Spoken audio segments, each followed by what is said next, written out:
মাছৰ তৰকাৰী বনাবলৈ প্ৰথমতে মাছত নিমখখিনি ঘঁহি ল'লোঁ। নিমখ হালধি ভালকৈ ঘঁহি লৈছোঁ।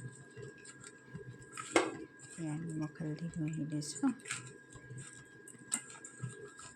মাছত ধুনীয়াকৈ মাছত নিমখ হালধিৰ লগতে অকণমান আটাও বা ময়দা নহ'লে বা আপুনি বেচন, ময়দা নহয় দেই, আটা বা বেচন অকণমান সানি ল'ব।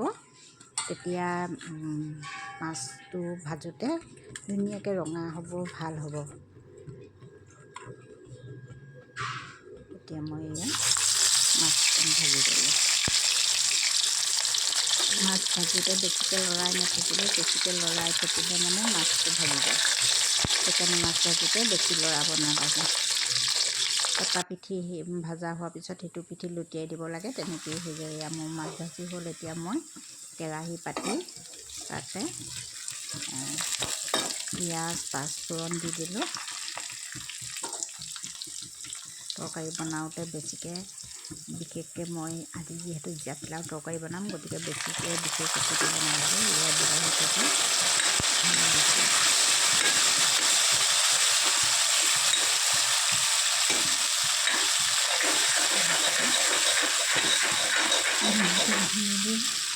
তাত আৰু মই জাতিলাও সিজাই থৈ দিছিলোঁ। জাতিলাওখিনি দি দিলোঁ আৰু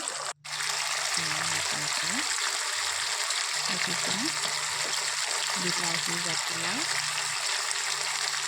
তৰকাৰী। তেতিয়া মই নিমখ হালধি দিছোঁ। আপোনালোকে জোখমতে, নিজৰ জোখমতে নিমখ হালধি দিব।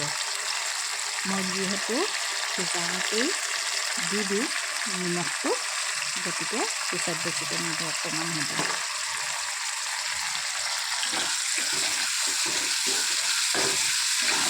দেখিছোঁ কালাৰটো কিমান ধুনীয়া হৈছে।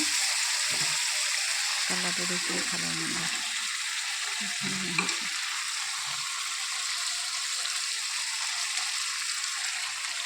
সিজাই থোৱা জাতিলাওখিনি দি দিলোঁ। প্ৰথমতে পানীখিনি নিদিব, অকল সীতাখিনি দি পানী লৰাই লৈ যেতিয়া অকণমান লৰাব পৰা ভজা হ'ব, তেতিয়া তাত পানীটো দি দিব। পানী দিলোঁ। তেলটো যেতিয়া ওপৰলৈ উঠি আহিলে আমাৰ মাছ দি দিলোঁ। মানুহ যিমান সিমান মাছ দিছোঁ। মাছটো বেছিকৈ নাখায়েই ল'ৰাই।